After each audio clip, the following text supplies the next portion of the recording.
Welcome back to the show, The Leading Force, and with us we have Pravasi Sammanit, as we call them, Dr. Surendra Kaushik. Dr. Kaushik, you have been an academician all your life, and you are in the most important field that guides the world today, or has always been. Did it ever occur to your mind to go into more commercial industries where they're highly paying? You go to banking, you go to World Bank, you go to financial institutions, and you could help them. Did it ever cross your mind? Not really. I had a few opportunities and I had a few offers. Sure. But I preferred the academic side and big thinking and some writing and conferences and relatively a quieter thinking life instead of the usual 8 to 8, so to speak, 12-hour work a day of business and government and so on. So you always wanted to be a teacher? Always wanted to be a teacher and so on. So that just has been my nature, really. Now, see, teaching it's a huge responsibility. You're not just doing a job where you're responsible for one person. I remember when I grew up, my teacher used to say, I am creating 60 top people every year. Okay. It's a lot of responsibility. Now you're teaching in one of the most important cities, actually the academic city of America, Boston. How was the experience? How has it been teaching in America? Well, that was hundreds of students. That was another ecstatic experience where you have some 250,000 students from around the globe in 50 colleges, universities around Boston. And you have in the immediate neighborhood, Harvard, where I spent a lot of time in the business school, Baker Library, to do my research and studies, and special privileges there. Spending a lot of time at MIT, attending seminars and functions, and of course spending a lot of time on Harvard Square, meeting students and professors from all over the world. And just being on every side of Charles River in Boston, it was just a phenomenal intellectual experience, cultural and historical experience, so to speak, in a way the beginning of the intellectual America, the beginning of the Industrial Revolution. Now you're talking about 72, 73, around 70, 71 time period, and where the Industrial Revolution from Britain came to New England, to Boston and to New Hampshire and so on. And to be able to walk around Walden Pond, which had a lot of impact on my life in terms of Henry David Thoreau, the author of the book Walden, of course inspired Mahatma Gandhiji in terms of the civil disobedience. It was his essay that really led Gandhiji to grab onto that idea and make what he did to free up literally billions of people eventually, starting with India. Did you face any discrimination? Gandhiji faced in South Africa. Did you face anything in Boston? No. But I was asked, did India have potato chips? Or did India have this or that kind of a thing in Out those of curiosity, days? I guess. And the standard of living, and do they have toilets and all that kind of stuff, simple things that people ask you. Because in those days, remember, back in 1970, I believe there were only about 50,000 Indians in the United States. Right. So occasionally you would see some fellow student or professor around Boston, but very, very few people were there. You were there for 10 years. Yeah, but one thing about America, of course, is like in India, everywhere, but here especially, there is much respect for knowledge and industry out of that, and the professors and the academic community.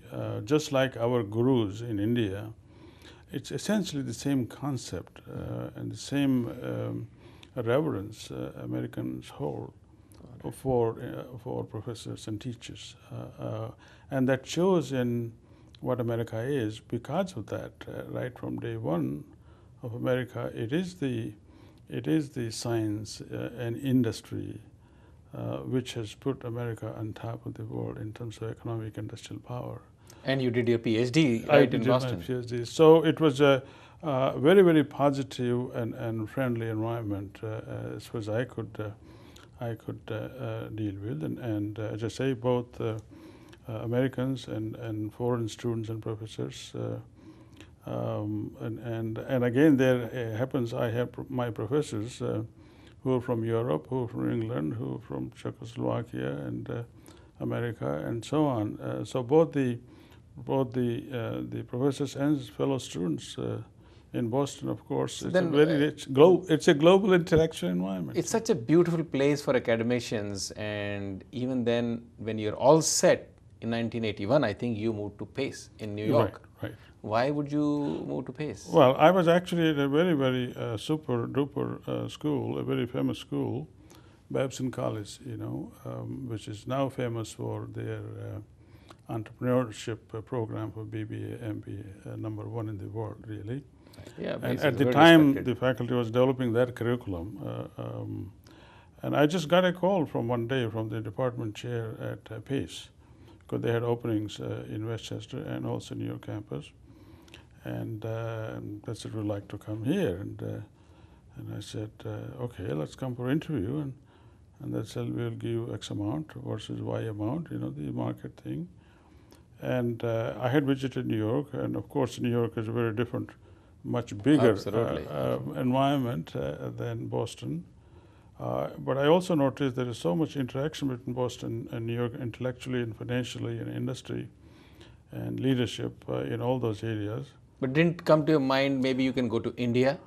You have your fellows like Dr. Singh, of course, Mr. Chidambaram, and you have Mr. Monty Ahluwalia. They've all gone back.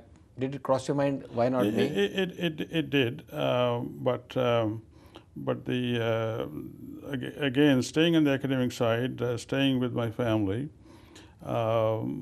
it just continued that I decided to stay on, but begin to get engaged in India. I started to visit back beginning in end of 75, 76, early 75, 76, December, January was my first visit back to India after 5 years, because I said, let me finish my work and then I would go back. And I visited all the places and friends where I worked and studied, and families all over.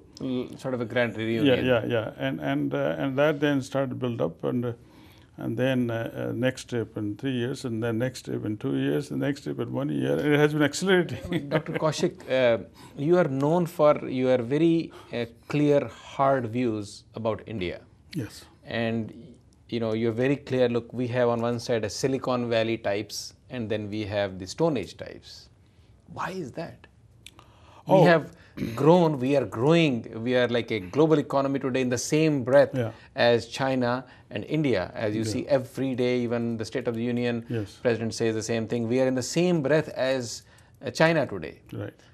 And still, like you say, we are either a Stone Age type of people or we are a Silicon Valley. Why is that? Well, it's a big, complicated question, of course. But in terms of the basics, one would have to say that the education opportunities people in Mumbai and Delhi and Chennai and Bangalore and Hyderabad had, that has not been available to most people in India.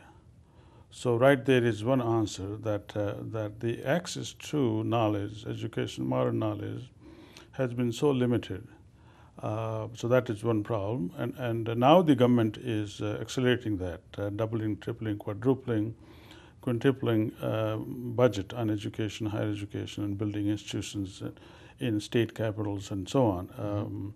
So for example, just recently, I guess last year, the Rajasthan now has a branch of one IIT and is one IIM, and this is in 2011 that we have, so it has taken 61, 62 years for even major states to have one IIT or one, because now since 1991, when Dr. Manmohan Singh opened up the system, assisted by my former teacher, Dr. Raja Chalaya, on the tax side and so forth, because he was advisor to Dr. Manmohan Singh when he was finance minister.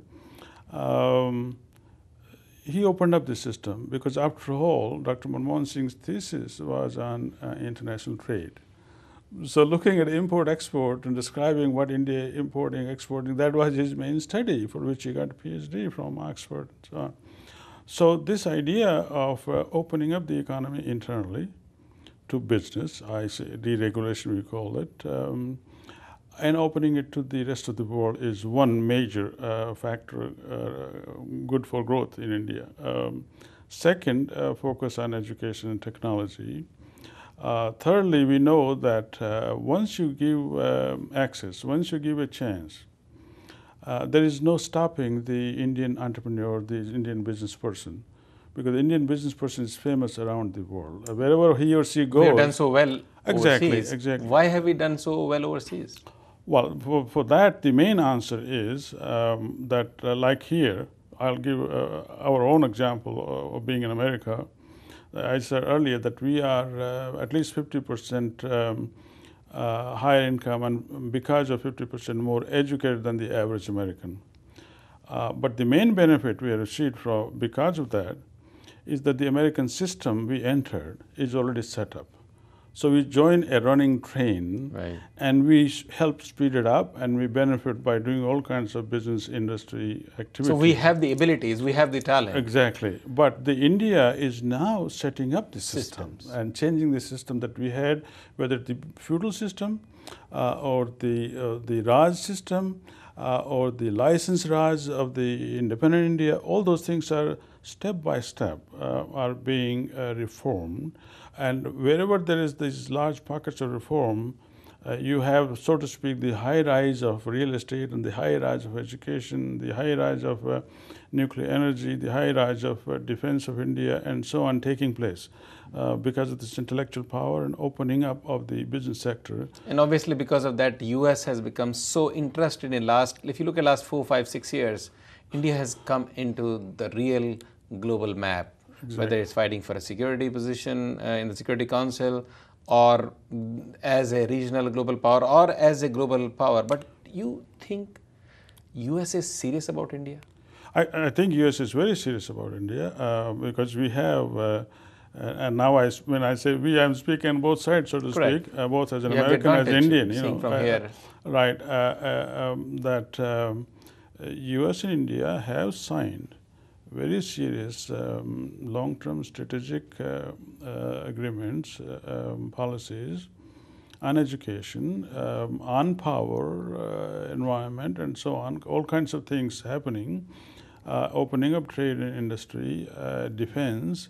So this is very serious business that US sees clearly India continuing to open up, India continuing to reform, and with 1.7 billion people down the road in a few years, India might have, and if 10% of those, let us say, are college educated, that's 170 million. Yeah, India is the largest labor force even today, 60 million. Right, but 600 million. And if we then project the average productivity, average income of an Indian versus today versus then in 20, 30, 50 years, yeah. Any country, and certainly the top country, the United States, thinking at least that much ahead. So you don't think it's America's strategic move to balance China or almost now out of control Pakistan by being friendly with India, but you think they have a serious business interest in India? Right, but all those considerations are also very important. That strategic location of India, its size and growing economy, and the intellectual power that India has and will have because of the education system expanding, and balancing in terms of foreign relations, China and Pakistan and the whole region, in other words. So any way you look at it, India is very significant in the world, and US now so recognizes. Hold your thoughts. We'll be back after a short break. Thank you. Stay right there. We'll be back.